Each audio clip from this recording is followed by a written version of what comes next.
twins. Oh, twins. Wiki wiki wow. Oh, twins. Rewind. All right, as you can tell, something has changed about the way we look. Beard gang. Come on. Beard gang. With the two newest members of Beard Gang 2020. You know how we do. So tell us what you think about the Beard Gang.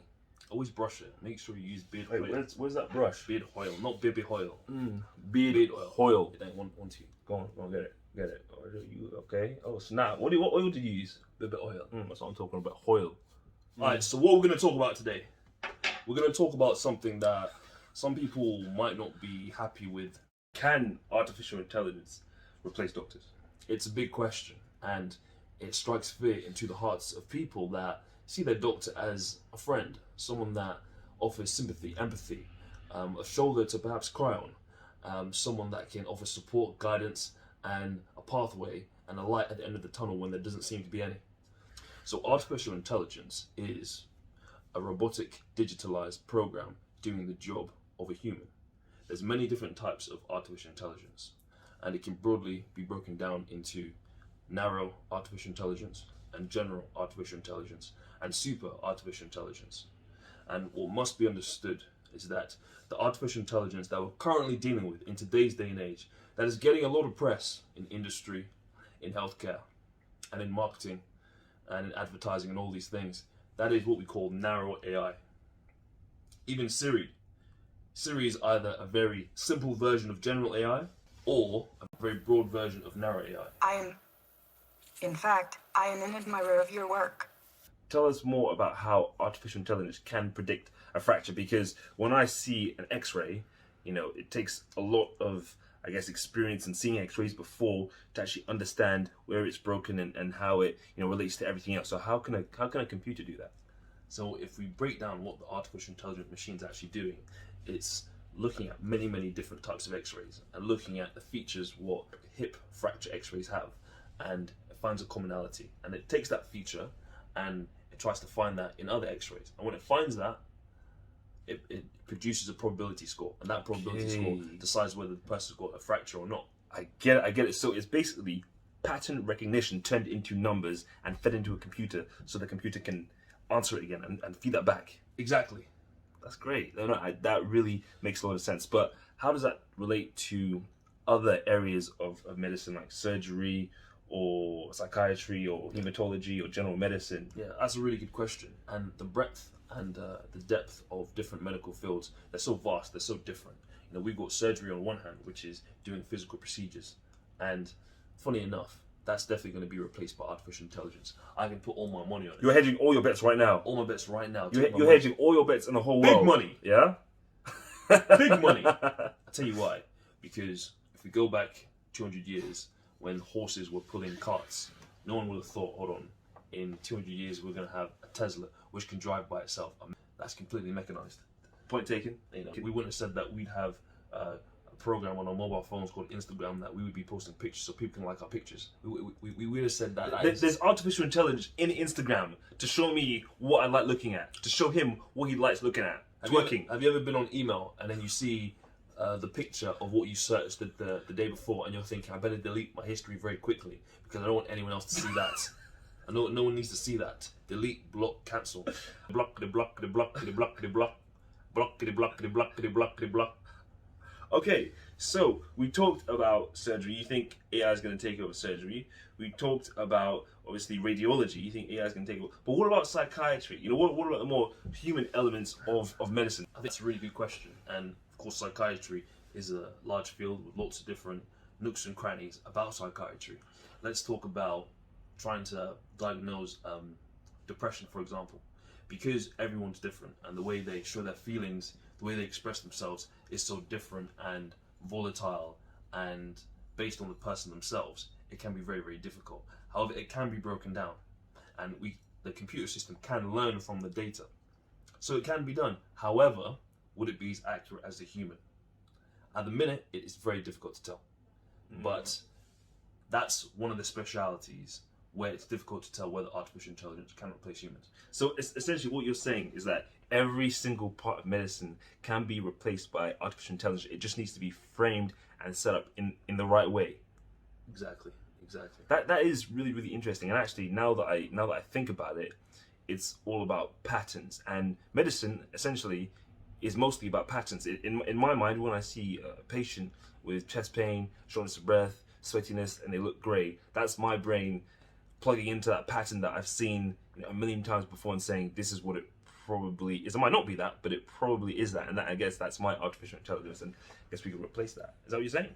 What's the difference between the doctor doing pattern recognition and the human and the computer doing pattern recognition? The computer can deal with a lot more information at the same time. And then the exciting bit, which makes a computer seem to have some sort of intelligence, it can test whether a condition is true or false, and as a result of that test, it can do either one set of instructions or a different set of instructions. The other day, I was writing some Python, doing some data science for my master's course.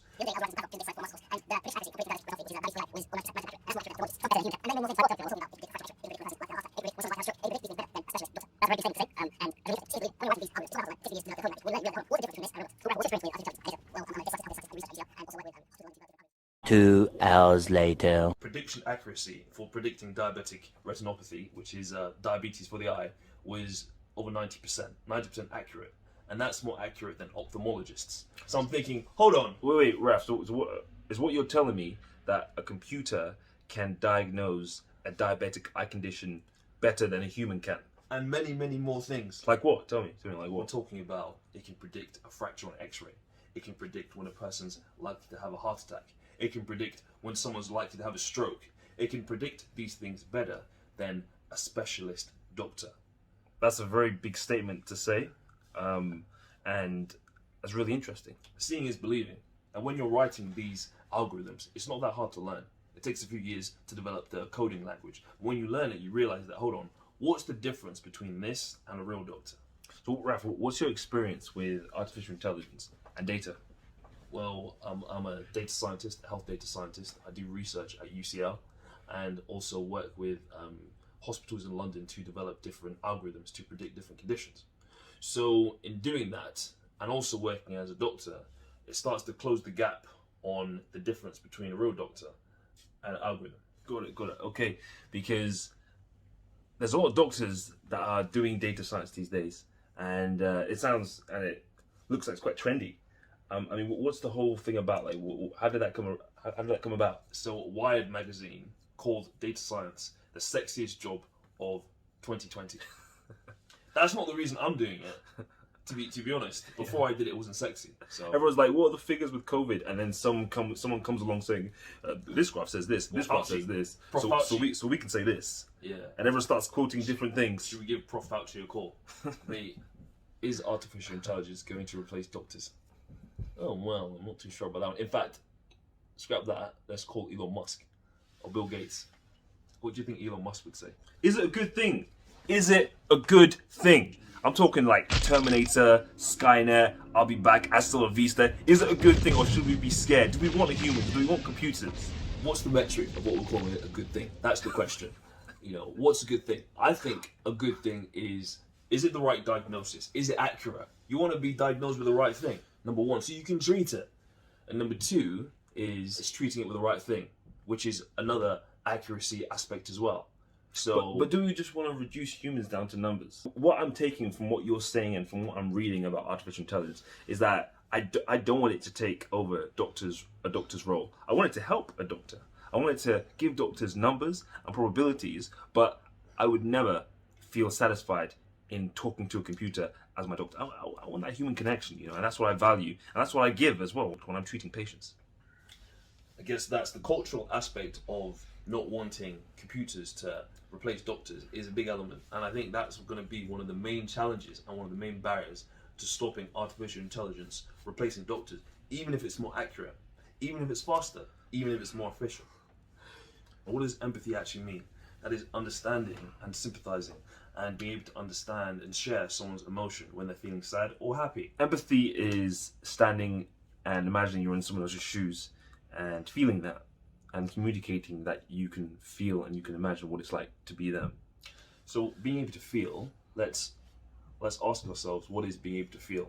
That is being able to simulate those emotions within yourself. Yeah.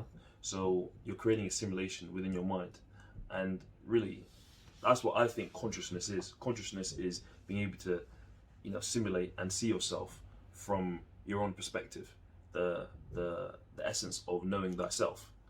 And if a computer could be trained to do that, Being self-aware is Self-aware. being conscious. Is that what you're saying? it's more than just being self-aware. It's being able to simulate your own reality in your head. That's consciousness, I believe. I think there's many different definitions of it, and I think people might have different opinions on that. But I definitely understand that. I got my own definition from watching a video by Lex Friedman. He's an artificial intelligence researcher. I'm going to post the link below so you can see it too. Click in the link in the description. And you can make your own opinion. It should be up there. Is it there? And the same thing is true for us. So it's basically a story that our brain is writing. It's not written in words. It's written in perceptual content, basically multimedia content. And it's a model of what the person would feel if it existed. So it's a virtual person. And you and me happen to be this virtual person. So this virtual person gets access to the language center and talks about the sky being blue. And this is us. If a computer program can empathize and sympathize, and it can be built in an android form, so be in the human form, then the difference between a computer and a human then closes. Have you ever done a virtual reality program where you put on the headset and you're thinking, hold on, this looks very real, and you get a bit weirded out by it, but then you kind of just accept it? That's what it's going to be. Where do you think we go from here? Looking at AI, looking at the future. If artificial intelligence is more accurate and more efficient than the doctor, and the only thing that the doctor can do that artificial intelligence can't do right now is be empathetic and be a shoulder to cry on, then what if that can be replaced? Computers replacing humans. I just don't like the idea. It's like, we're humans. So why don't you like it? Tell me why you don't like it. Because doctors are supposed to be humans. It takes a human to understand another human. It takes empathy. It takes understanding. It takes communication. Like, you can't speak to a computer and the computer understand everything you're saying or you're going through. A computer cannot empathize with a patient. It can't. It can give an answer, give a yes or no. Computer says no, computer says yes. But it can't empathize with you. It can't touch you on your shoulder. It can't say, don't worry, we'll get through this. It can't, can it? Everyone, you're used to the doctor being a human. You're used to the personal touch. A doctor is someone to be empathetic, to be sympathetic, a shoulder to cry on. However, if you're not used to that growing up, then you won't expect it. The generations that are getting used to artificial intelligent doctors, it won't be weird or awkward for them to get advice from computers. Will computers and artificial intelligence replace doctors? The answer is yes, undoubtedly. And for a doctor to say that, that means a lot. What do you think? I think I agree with you. But what do you think? What do you think? Oh, twins! Oh, twins! Oh, twins! Oh, twins!